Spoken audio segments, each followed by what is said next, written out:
الحمد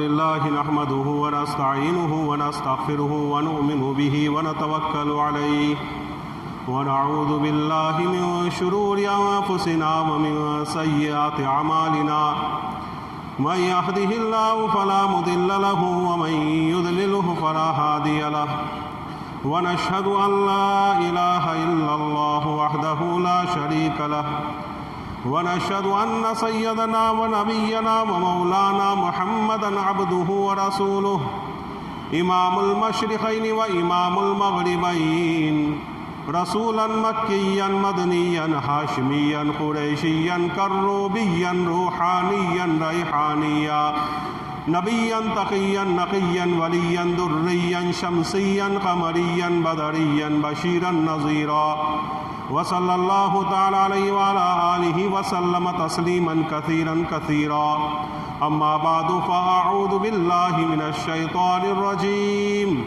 بسم الله الرحمن الرحيم يا أيها الذين آمنوا استعينوا بالصبر والصلاة إن الله مع الصابرين۔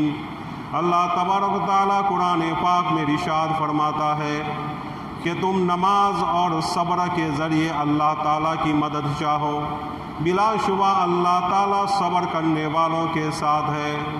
وَلَا تَقُولُوا لِمَن يُقْتَلُ فِي سَبِيلِ اللَّهِ أَمْوَاتٌ بَلْ أَحْيَاءٌ وَلَكِن لَّا تَشْعُرُونَ۔ آگے ارشاد فرماتا ہے کہ جو لوگ اللہ کے راستے میں شہید ہو گئے ان کو مردہ نہ کہو، یہ تو زندہ ہے بلکہ تم اس کا شعور نہیں رکھتے۔ صدق اللہ مولانا العظیم۔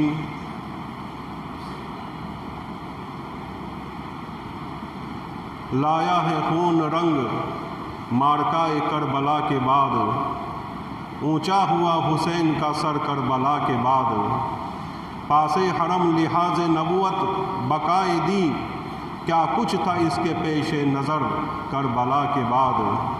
اے راہ نور دے شوق شہادت تیرے نثار، طے ہو گیا ہے تیرا سفر کربلا کے بعد۔ آباد ہو گیا حرم رب رسول کا، ویراں ہوا بطول کا گھر کربلا کے بعد۔ ٹوٹا یزیدیت کا شب تار فسوں، ٹوٹا یزیدیت کی شب تار فسوں، آئی حسینیت کی سحر کربلا کے بعد۔ ایک وہ بھی تھے کہ جان سے ہنس کر گزر گئے، ایک وہ بھی تھے کہ جان سے ہنس کر گزر گئے، ایک ہم بھی ہے کہ چشمہ ہے تر کربلا کے بعد۔ جوہر کا شعر صفائے ہستی پہ ثبت ہے، پڑھتے ہیں جس کو اہل نظر کربلا کے بعد۔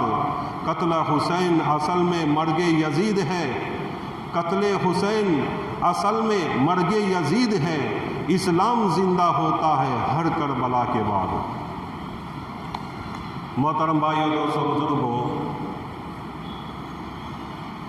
گزشتہ جمعہ کو حضرت حسین رضی اللہ تعالیٰ عنہ کی شہادت کا واقعہ عرض کیا جا رہا تھا۔ گزشتہ جمعہ کو حضرت امام حسین رضی اللہ تعالیٰ عنہ کا واقعہ اس مقام تک پہنچا تھا کہ حضرت حسین چلتے چلتے اپنے قافلے کے ساتھ مقام ثعلبہ تک پہنچے۔ مقام ثعلبہ تک پہنچتے پہنچتے حضرت حسین رضی اللہ تعالیٰ عنہ کے ساتھ ان کے اہل بیت 72 سے 80 تھے، اس کے ساتھ ساتھ بہت سارے لوگ چلتے ہوئے ساتھ ہوت لیے تھے۔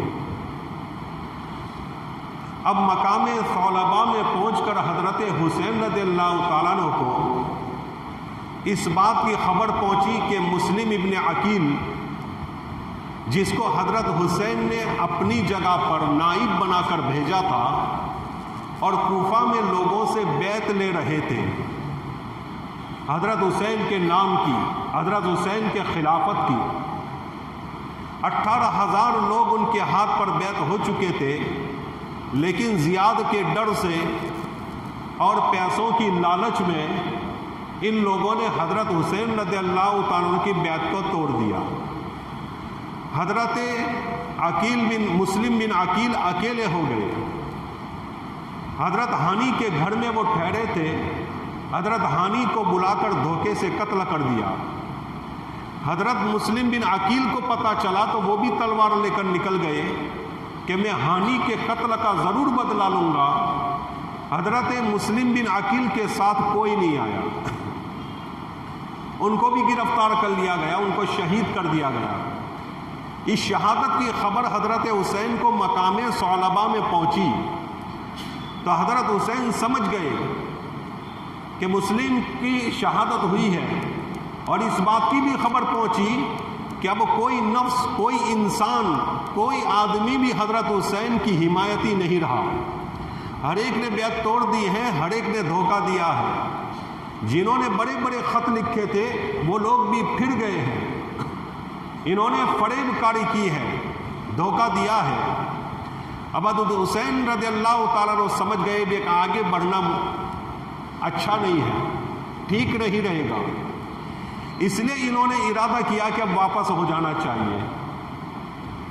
حضرت حسین نے جب ارادہ کیا واپس ہونے کا تو مسلم بن عقیل کے بیٹے آگے بڑھے اور انہوں نے کہا کہ میرے باپ کو انہوں نے قتل کیا ہے، میرے باپ کے خون کا بدلہ خون سے لیں گے یا پھر جان دے دیں گے، یا تو ان سے قصاص لیں گے یا شہید ہو جائیں گے، دونوں میں سے ایک بات ہوگی، آپ پیچھے نہ ہٹیے، ہم آپ کے ساتھ ہیں۔ جب مسلم بن عقیل کے بیٹوں نے ذرا زور دیا تو حضرت حسین رضی اللہ تعالیٰ نے کہا کہ چلو جنگ کریں گے، آگے بڑھتے ہیں کیا ہوتا ہے۔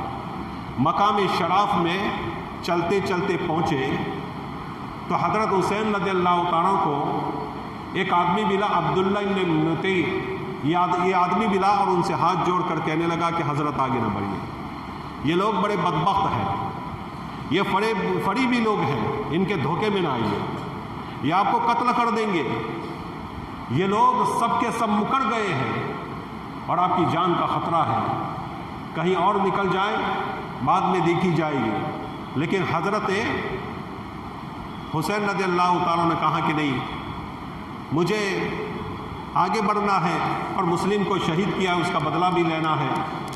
بہرحال ادھر عبید اللہ بن زیاد جو کوفہ کا گورنر تھا، جس کو یزید نے رکھا تھا اسپیشل حضرت حسین رضی اللہ تعالیٰ عنہ کے لیے، اس نے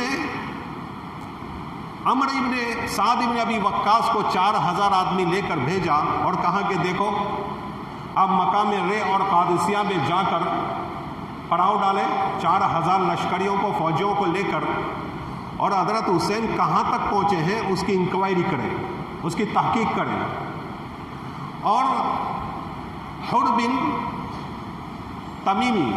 بن یزید تمیمی کو کہا کہ آپ 1,000 کا لشکر لے کر گشت کریں اطراف کے علاقوں میں، کوفہ کے اطراف میں، کہ حضرت حسین کہاں تک پہنچے ہیں۔ چنانچہ عمرو ابن سعد ابن ابی وقاص نے اپنا پڑاؤ قادسیہ میں ڈالا، حر بن یزید گشت کرتا رہا 1,000 آدمیوں کو لے کر۔ مقام شراف میں حضرت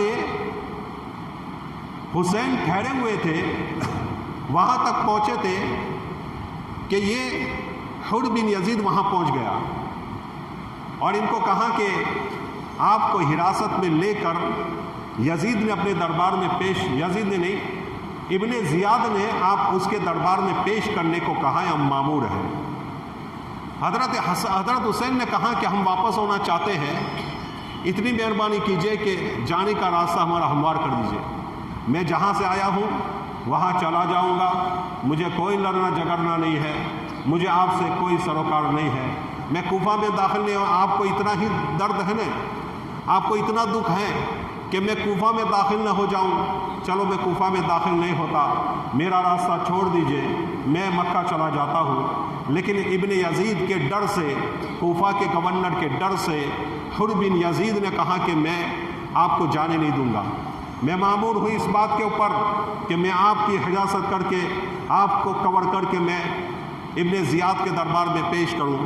چنانچہ حضرت حسین رضی اللہ تعالیٰ عنہ نے چند باتیں رکھی کہ بھائی ان کو جا کر کہو کہ میں واپس ہونا چاہتا ہوں، اب مجھے واپس ہونے دے۔ بات آپس میں باتیں ہوتے رہی۔ ادھر جب حر بن یزید نے حضرت حسین رضی اللہ تعالیٰ کو واپس نہیں ہونے دیا تو حضرت حسین رضی اللہ تعالیٰ کے آڑے آ گیا، راستہ روک لیا کہ آپ واپس نہیں جا سکتے۔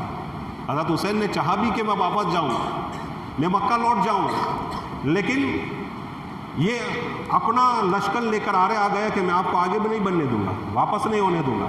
حضرت حسین ادھر جا رہے تھے، ادھر ہو گئے، کوفہ کو چھوڑ دیا اور ایک طرف مڑ گئے، قادسیہ کی جانب گئے۔ قادسیہ کی جانب جب پہنچے ہیں تو ان کو پتہ لگا کہ عمرو ابن سعد ابن ابی وقاص وہاں ایک بڑے لشکر کے ساتھ پڑاؤ ڈالے ہوئے ہیں، اس لیے انہوں نے سمجھا کہ اب آگے بڑھنا مناسب نہیں ہے، آگے بڑھ نہیں سکتے، عمرو ابن ابی وقاص میرا مقابلہ کریں گے، اس لیے وہ واپس لوٹے۔ واپس لوٹ کر 15 کلومیٹر کی دوری پر، 10 میل کی دوری پر کربلا آتا ہے۔ کربلا جا کر حضرت حسین رضی اللہ تعالیٰ ٹھہر گئے، وہاں پڑاؤ ڈال دیا۔ ادھر سے عمرو ابن سعد پیچھے آیا اور حضرت حسین رضی اللہ تعالیٰ کے مقابلے میں کھڑا ہو گیا۔ حضرت حسین اس پار ہے، اور عمرو ابن سعد اس پار ہے۔ عمرو ابن سعد ابن ابی وقاص نے کہلا بھیجا حضرت حسین سے کہ بھائی دیکھو، اب سرنڈر ہو جائے، میں آپ کی جان کے امان دیتا ہوں، میں ذمہ دار ہوں، آپ کو کچھ نہیں ہوگا۔ حضرت حسین رضی اللہ تعالیٰ نے ساری بات سمجھ لی کہ اب یہاں رہنا مناسب نہیں ہے، میرا واپس ہو جانا ہی مناسب ہے، کیونکہ انہوں نے دیکھ لیا تھا کہ کوفیوں نے غداری کی ہے، کوفیوں نے دھوکہ دیا ہے۔ جو لوگ قسمیں وعدے کرتے تھے، جو لوگ کہتے تھے آپ آ جائیے ہم ہماری جانوں کو قربان کر دیں گے، جو لوگ کہتے تھے کہ جب تک ہماری جان میں جان ہے آپ کے پاس کوئی پہنچنے نہیں پائے گا، جب تک ہماری جان میں جان ہے آپ کو کوئی ٹچ بھی نہ کر سکے گا، ایسے وعدے ارادے کرتے تھے، وہ سب کے سب مکر گئے ہیں، وہ سب کے سب پھر گئے ہیں۔ حضرت حسین ساری چال سمجھ گئے، واپس ہونا چاہتے تھے لیکن ان کو واپس نہیں ہونے دیا۔ تو حضرت حسین نے 3 باتیں رکھی، عمرو ابن سعد کے سامنے 3 باتیں رکھی۔ انہوں نے کہا کہ نمبر 1، مجھے واپس ہو جانے دے، میں مکہ چلا جاؤں گا اور حرم کے اندر عبادت خدا بندی میں مبتلا ہو جاؤں گا، مشغول ہو جاؤں گا، مجھے چھوڑ دیجئے، مجھے جانے دیجئے، میں عبادت کرنا چاہتا ہوں، مجھے کسی سے کوئی سروکار نہیں، خلافت تم کو سلامت، حکومت تم کو سلامت، مجھے کچھ نہیں چاہیے۔ دوسری بات یہ ہے کہ جہاں جہاد ہو رہا ہے بارڈر کے اوپر، مجھے بارڈر کے اوپر بھیج دیجئے، میں وہاں کفاروں سے جہاد کروں گا، جنگ کروں گا، اور جنگ کرتے کرتے وہیں شہید ہو جاؤں گا اور وہیں اپنا کفن دفن ہو جائے گا۔ تیسری بات یہ ہے کہ میرا راستہ چھوڑ دیجئے، میں شام چلا جاؤں یزید کے پاس، معاویہ کے بیٹے کے پاس، اور جس طرح میرے بھائی حسن نے اس کے باپ معاویہ سے صلح کی تھی، اسی طرح میں بھی یزید سے صلح کر لوں اور اپنا معاملہ نمٹا لوں اور میں اپنی عبادت میں مشغول ہو جاؤں۔ یہ 3 باتیں رکھی۔ عمرو ابن سعد بڑے خوش ہو گئے کہ چلو اچھی بات ہے۔ عمرو ابن سعد ذرا نرم تھے، عمرو ابن سعد چاہتے تھے کہ کسی طرح حضرت حسین کا معاملہ رفع دفع ہو جائے، کسی طرح صلح ہو جائے، کسی طرح یہ جو بہت بڑا جو جنگ ہونے والی ہے، بہت بڑی جنگ، خون خرابہ ہونے والا ہے، یہ ختم ہو جائے، یہ دب جائے، یہ واپس ہو جائے، ایسا وہ چاہتے تھے۔ بہرحال عمرو ابن سعد نے یہ 3 باتیں ابن زیاد تک پہنچائی، عبید اللہ ابن زیاد تک۔ اس وقت شمر بن ذیلجوشن یہ بڑا بدبخت آدمی تھا، اس کے بارے میں حضور صلی اللہ علیہ وسلم نے پیشین گوئی کی تھی۔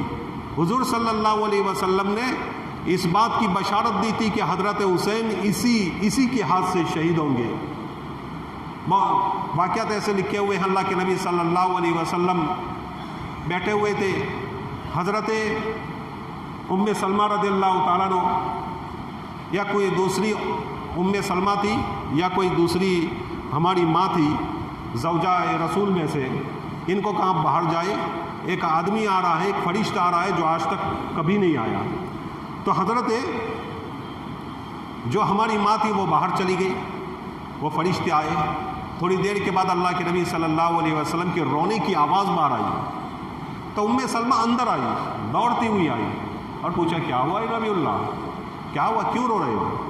تو کہا کہ یہ فرشتہ جو آیا تھا مجھے کہہ گیا ہے میرے حسین کو کربلا کے میدان میں مٹی بتائی، کربلا کا نام نہیں لیا تھا، ایسی ایسی مٹی ہوگی اس مٹی میں ان کو شہید کیا جائے گا، اور اس شخص کو بھی بتایا گیا جو شخص اس کو شہید کرے گا، جو شخص اس کو شہید کرے گا وہ کب چترا ہوگا، وہ کب چترا ہوگا۔ بہرحال تو ایسی پیشین ہوئی اللہ کے نبی صلی اللہ علیہ وسلم نے آگے سے کی تھی، اور وہ مٹی بھی بتائی تھی اللہ کے نبی نے، یہ وہ مٹی فرشتہ لے کر آیا ہے، اسی مٹی پر ان کو شہید کیا جائے گا۔ بہرحال تو حضرت حسین رضی اللہ تعالیٰ عنہ نے یہ تین باتیں رکھی، ابن زیاد کے پاس یہ تین باتیں پہنچی، یہ شمر اس کے پاس تھا، وہ بدبخت آدمی، یہ بدقسمت آدمی، اور اس امت کا ذلیل ترین انسان، بدبخت انسان اس کے پاس تھا۔ اس نے کہا کہ ابن زیاد صلح مت کرو، صلح مت کرو، ورنہ یہ یزید کے پاس چلے گئے، یزید کے ہاتھ پر انہوں نے خود بخود بیعت کر لی، اپنے آپ بیعت کر لی کسی کی درمیان گیری کے بغیر، تو پھر آپ کی کوئی عزت نہیں رہے گی، حسین کی عزت بڑھ جائے گی، حسین کی عزت بڑھ جائے گی۔ اس لیے اس کو کہو کہ تم پہلے میرے ہاتھ پر بیعت کرو، میں تمہیں یزید کے پاس لے کر جاؤں گا، تو یزید کے دل میں تیری عزت بڑھے گی۔ چنانچہ اس نے کہا لایا کہ بھائی دیکھو ان کو واپس بھی نہیں ہونے دینا ہے، ان کو بارڈر پر جہاد کے لیے بھی نہیں بھیجنا ہے، ان کو شام یزید کے پاس بھی نہیں بھیجنا ہے، ان کو یہ کہو کہ میرے ہاتھ پر یزید کے نام کی بیعت کرے اور پھر میں ان کو لے کر جاؤں یزید کے دربار میں۔ حضرت حسین رضی اللہ تعالیٰ نے کہا کہ مر جانا بہتر رہے گا، مر جانا بہتر رہے گا اس کے مقابلے کہ میں ابن زیاد کے ہاتھ پر بیعت کروں، اس بدبخت کے ہاتھ پر میں بیعت نہیں کروں گا، مجھے بیعت کرانا ہے تو سیدھے یزید کے ہاتھ پر بیعت کراؤ۔ چنانچہ انہوں نے یہ بات نہیں مانی، آپ کو جنگ کرنی ہے تو جنگ کرنے کے لیے تیار ہو۔ اب یہ آپس میں درمیان گیری ہوتے ہوتے، آپس میں صلح کی بات ہوتے ہوتے 8 دن گزر گئے۔ حضرت حسین رضی اللہ تعالیٰ مقام سولم میں 2 محرم کو پہنچ گئے تھے، 6 روز اور گزر گئے، 9 محرم آ گئی۔ 9 محرم میں جب یہ باتیں ہوتی رہی اور ابن زیاد کو ایسا گمان ہوتا رہا کہ آخر بات کیوں نہیں نمٹ رہی ہے، تو اس نے ایک آدمی کو بھیجا اور کہا کہ عمر ابن سعد کو کہو حملہ کرو، عمر ابن سعد کو کہو کہ حملہ کرو، ورنہ پھر میں دوسرے آدمی کو کمانڈر بنا دوں گا، آپ کو ہٹا دوں گا۔ ابن سعد نے یہ خط پڑھا تو حضرت حسین رضی اللہ تعالیٰ کو کہنا بھیجا کہ آپ کیا کہنا چاہتے ہیں، آخری بات کر لو، آپ اگر بیعت ہونا چاہتے ابن زیاد کے ہاتھ پر نیابتاً تو میں آپ کو بیعت کرا دوں، بات ختم ہو۔ حضرت حسین نے کہا کہ نہیں، تو حضرت عمرو ابن عاص نے کہا کہ پھر جنگ ہوگی آپ کے ساتھ۔ انہوں نے کہا کہ دیکھو ابھی شام ہونے کے قریب ہے، اب ایک کام کیجئے کہ رات کو تو جنگ ہوتی نہیں ہے، کل کا انتظار کر لیجئے۔ حضرت عمرو ابن عاص نے کہا ٹھیک ہے، عمرو ابن سعد ابن عاص نے کہا کہ ٹھیک ہے چلو کل تک آپ کو اجازت دیتے ہیں۔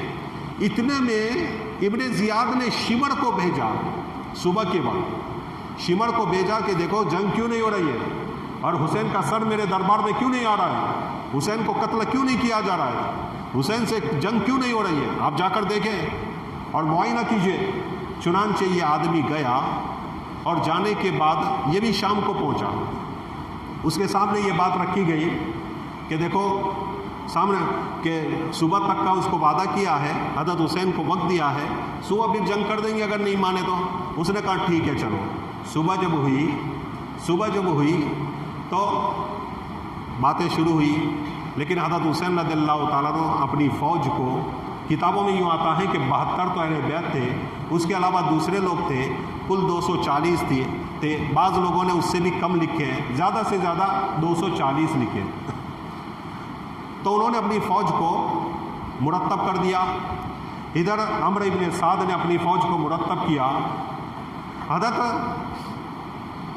حسین رضی اللہ تعالیٰ نے پہلا خطبہ دیا کہ میرا خطبہ سن لو، میری بات سن لو، گھوڑے پر سوار ہوئے، اور جو کوفی لوگ تھے، کوفی لوگوں کے سامنے جا کر خطبہ دیا کہ اے لوگوں، مجھے جانتے ہو میں کون ہوں، میں رسول اللہ صلی اللہ علیہ وسلم کا نواسہ ہوں، حضرت علی کا بیٹا ہوں، حضرت فاطمہ کا لخت جگر ہوں، تم مجھے جانتے نہیں، میں حسن کا بھائی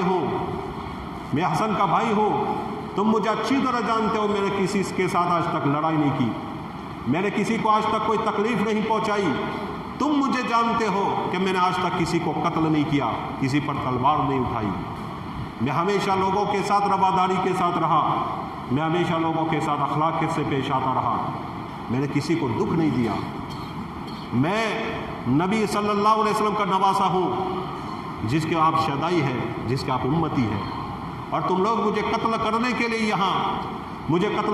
یہاں جمع ہو گئے ہو۔ حضرت عیسیٰ علیہ السلام کا گدھا بھی ہوتا آج اس زمانے میں، حضرت عیسیٰ علیہ السلام کا گدھا بھی آج کے زمانے میں ہوتا، تو عیسیٰ علیہ السلام کی قوم اس کو قیامت تک اس کی حفاظت کرتی اور اس گدھے کی عزت کرتی اور کہتی کہ یہ تو حضرت عیسیٰ ہمارے نبی کا گدھا ہے، اس کی ہم عزت کریں گے۔ تم تو نواسہ رسول کو، نبی صلی اللہ علیہ وسلم کے بیٹوں کو، نبی صلی اللہ علیہ وسلم کے خاندان کو قتل کرنے پر کھڑے ہو گئے۔ ایسی تقریر کی، اور اس میں ساری باتیں حضرت نے بتائی، میں نے کبھی کسی کو دھوکہ نہیں دیا، کبھی جھوٹ نہیں بولا، کبھی برائیاں نہیں کی۔ یہی وہ خطبہ ہے جو حضرت حسین رضی اللہ تعالیٰ پوری امت کو سنایا کہ زندہ رہو تو اس طرح رہنا، حسین کی طرح زندگی گزارنا۔ ان کو معلوم تھا کوفی لوگوں کے دل پر میرے بیان کا اور میرے خطبے کا اثر نہیں ہوگا، تو پھر یہ خطبہ سنایا کس کو؟ یہ خطبہ سنایا نبی کی امت کو کہ زندگی گزارنی ہے تو حسین کی طرح گزارنی۔ یہ خطبہ امت کو سنانا تھا۔ حضرت حسین نے کہا مجھے معلوم ہے میرے خطبے کا اثر، میرے اس بیان کا اثر تم پر کبھی نہیں ہوگا، لیکن میں حجت تام کرنا چاہتا ہوں، کل قیامت کے دن کہہ سکوں کہ میں نے ان لوگوں کو یہ ساری باتیں پہنچا دی تھی۔ کوفی لوگوں نے کہا کہ ہم نے تو آپ سے کوئی وعدہ نہیں کیا تھا۔ حضرت حسین نے کہا کہ کوئی وعدہ نہیں کیا تھا، آپ نے وہ خط بھیجے تھے، وہ کہا کہ ہم نے کوئی خط وط نہیں بھیجا۔ حضرت حسین نے ایک تھیلا منگوایا، تھیلے میں وہ سارے خط تھے، وہ سارے کا سارے خط نیچے گرائے اور سب کا نام لے کر کہا دیکھو یہ تمہاری دستخط ہے، اس پر آپ نے یہ لکھا تھا، فلاں سردار کے نام کھولا اور کہا کہ دیکھو فلاں سردار کا نام اس میں ہے، تم نے مجھے خط لکھا تھا۔ انہوں نے کہا کہ وہ خط لکھا نہ لکھا ہم کچھ نہ جانے، ہم تو تمہاری بیعت توڑتے ہیں، ہم تمہاری حمایت اب نہیں ہیں۔ اب حضرت حسین نے جب یہ خطبے دیے تو کچھ لوگ آئے، حر بن یزید، یہ جو 1000 آدمیوں کو لے کر نکلا تھا اور حضرت حسین کو واپس نہیں ہونے دیا تھا، وہ آیا اور کہا کہ حضرات مجھے معاف کر دیجئے، میرے لیے مغفرت کی دعا کیجئے، میں آپ کی طرف سے جنگ کروں گا۔ ایک ہی آدمی تھا جو دو آدمی تھے جو کوفیوں کی طرف سے آیا تھا، ایک حر بن یزید اور ایک حبشی آدمی تھا جس کا نام میں بول رہا ہوں ابن وہیب تھا۔ ابن وہیب اپنی بیوی کے ساتھ آیا، جب وہاں سے ایک آدمی نکلا تو حضرت حسین سے اجازت چاہیے، اے حسین اگر اجازت دو تو میں اس کا مقابلہ کروں۔ حضرت حسین نے کہا ٹھیک ہے مقابلہ کرے، لیکن حضرت حسین نے کہا تو زیرہ تو پہن لیجئے بھائی، زیرہ تو پہن لیجئے، اور یہ جو لباس آتا ہے جنگی لباس وہ تو پہن لیجئے۔ انہوں نے کہا میں تھوڑی جیتنے کے لیے آیا ہوں، میں تو شہید ہونے کے لیے آیا ہوں، میں آپ پر مر مٹنے کے لیے آیا ہوں، اور اکیلا نہیں آیا، میری بیوی بھی ساتھ لے کر آیا ہوں۔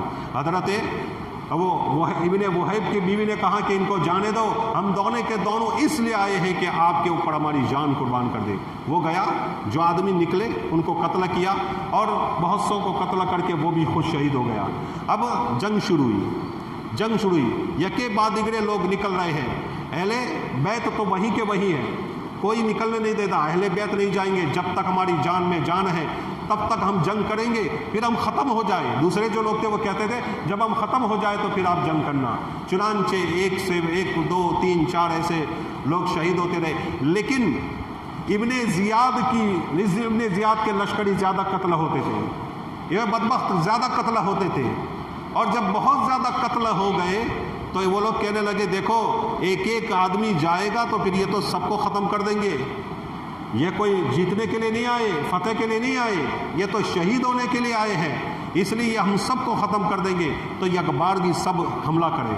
حضرت حسین رضی اللہ تعالیٰ نے اپنے اہل خانہ کو، اہل بیت کو مرتب کیا۔ ایک طرف حضرت حبیب کو رکھا، ایک طرف حضرت عباس کو رکھا جو ان کے چچا کے بھائی تھے، ان کے بھائی تھے، ان کو رکھا، اور دوسری طرف ایک دوسرے صحابی تھے، ایک دوسرے آدمی تھے، ان کو رکھا۔ اب جنگ شروع ہوئی، جنگ ہوتی رہی، یکے بعد اگلے لوگ شہید ہوتے رہے۔ حضرت مسلم بن عقیل کے بیٹے بھی شہید ہو گئے، اس کے بعد ایک دوسرے آتے رہے اور ختم ہوتے رہے۔ آخر میں حضرت حسین رضی اللہ عنہ کا خاندان باقی رہ گیا، حضرت حسن اور حضرت حسین کی اولاد باقی رہ گئی، اور حضرت حسن رضی اللہ عنہ کا ایک بیٹا تھا، اس کا نام تھا قاسم، بڑے خوبصورت تھے، اللہ تعالیٰ نے ان کو بڑی خوبصورتی دی تھی۔ انہوں نے کہا کہ چچا جان اب میں جنگ کرنا چاہتا ہوں۔ چچا نے کہا جا بیٹا جا۔ وہ گئے اور جنگ کرتے رہے، کتنے لوگوں کو قتل کیا، اور پھر وہ بھی شہید ہو کر گرے۔ تو ایک آواز نکالی، یا اماں، اے میرے چچا۔ حضرت حسین رضی اللہ تعالیٰ زخمی تھے لیکن پھر بھی ٹوٹ پڑے اور سب کو بکھیر دیا اور ان کے سر کو اپنے ران پر رکھا۔ تو وہ کہنے لگے اے وہ اپنی ایڑیاں رگڑ رہے اور چچا اے اللہ ایسی آوازیں نکال رہے ہیں۔ اب کیا ہوا؟ حضرت حسین رضی اللہ تعالیٰ کی آنکھوں سے آنسو نکلے اور کہنے لگے کہ بیٹا آج تیرا چچا بڑا بے بس ہے، آج تیرا چچا بڑا بے بس ہے۔ بس اسی حال میں اس قاسم کا انتقال ہو گیا۔ حضرت حسین واپس آئے، کوئی نہیں رہا، صرف حضرت حسین رہ گیا۔ ایک ان کا بیٹا تھا حضرت زین العابدین، جن کو ہم زین العابدین کہتے ہیں، علی اکبر، ایک علی اکبر تھے، ایک علی اصغر تھے۔ قاسم کے بعد علی اکبر گئے، بڑے بیٹے ان کے گئے اور وہ بھی شہید ہو گئے۔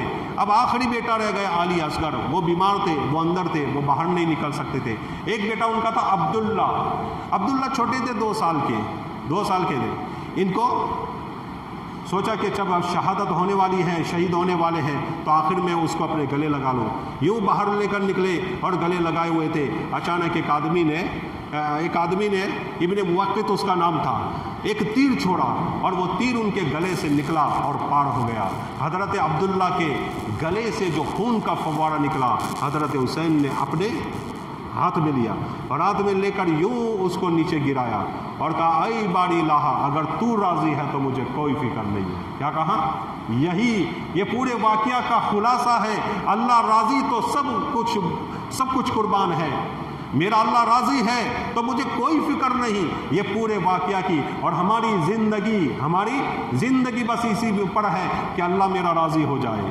ہماری پوری زندگی بس اسی لیے ہے کہ میرا اللہ مجھ سے راضی ہو جائے۔ اللہ راضی کیسے ہوں گے؟ سود کھانے سے نہیں ہوں گے۔ اللہ راضی کیسے نہیں ہوں گے؟ اللہ راضی کیسے ہوں گے؟ زنا کرنے سے نہیں ہوں گے۔ اللہ راضی کیسے ہوں گے؟ لوگوں کو دھوکہ دینے سے نہیں ہوں گے، لوگوں کو تکلیف پہنچانے سے اللہ راضی نہیں ہوں گے۔ اللہ راضی ہوگا حلال کمائی سے راضی ہوگا، اللہ راضی ہوگا عفیف زندگی، پاکیزہ زندگی سے ہوگا، اللہ راضی ہوگا لوگوں کے ساتھ خیر خواہی سے ہوگا، اللہ راضی ہوگا نماز پڑھنے سے راضی ہوگا، اللہ راضی ہوگا لوگوں کے ساتھ اچھا سلوک کرنے سے ہوگا، روزہ رکھنے سے ہوگا، حج کرنے سے ہوگا، عبادات کرنے سے ہوگا، اللہ کے نبی صلی اللہ علیہ وسلم کی سنتوں پر چلنے سے اللہ راضی ہوگا۔ اللہ راضی ہے تو سب کچھ راضی، سب کچھ قربان ہے۔ درمیان میں ایک بات میں بھول رہا ہوں، وقت ہو رہا ہے، کہ حضرت زہیر کو جو داہنی جانب کھڑے تھے، زہیر کو کہا حضرت حسین نے کہ جاؤ جا کر ان سے کہو کہ مجھے نماز پڑھنی ہے، ہم کو نماز پڑھنے کی اجازت دے دیجیے۔ حضرت زہیر گئے اور کہا کہ نماز کا وقت ہو رہا ہے، ذرا نماز پڑھنے کی اجازت دے دیجیے۔ ایک سردار نے کہا کہ تمہاری نماز قبول نہیں، تمہیں نماز کی اجازت نہیں دی جائے گی۔ تو حضرت زویل نے کہا رے بدبخت تجھے معلوم نہیں جس خاندان کے طوفیل میں تمہیں نماز ملی اس خاندان کے بارے میں تم یوں کہہ رہے ہو کہ تمہاری نماز قبول نہیں. ارے بدبخت کیا بول رہا ہے تو. وہ واپس آئے, حضرت حسین کو کہا کہ نماز کی اجازت نہیں دے رہے ہیں. حضرت حسین رضی اللہ تعالیٰ نے کہا کہ ٹھیک ہے, آدھے جنگ کریں گے آدھے نماز پڑھیں گے, لیکن نماز تو کسی حال میں نہیں چھوڑیں گے.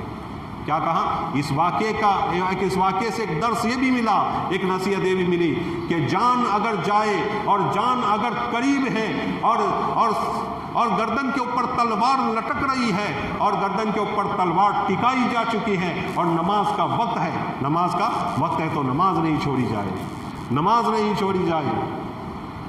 ایک بات میں نے علم الفقہ میں پڑھی تھی, اس میں لکھا ہے کہ اگر عورت بچہ دے رہی ہے, عورت کو بچہ پیدا ہو رہا ہے, آدھا بچہ نکل چکا ہے اور ابھی خون باہر نہیں آیا, اس عورت کو چاہیے اگر اس کے اندر طاقت ہے, سکت ہے, آدھا بچہ نکل چکا ہے, پھر بھی وہ نماز پڑھ لے. کیا کہا؟ بچے کو جنم دینا قیامت صغریٰ ہوتا ہے, لیکن شریعت مطہرہ نے کہا اس کے اندر طاقت ہے, آدھا بچہ باہر نکل چکا ہے, تب بھی اس کے لیے جائز نہیں, اگر نماز کا وقت ہو گیا ہے تو نماز چھوڑ دے.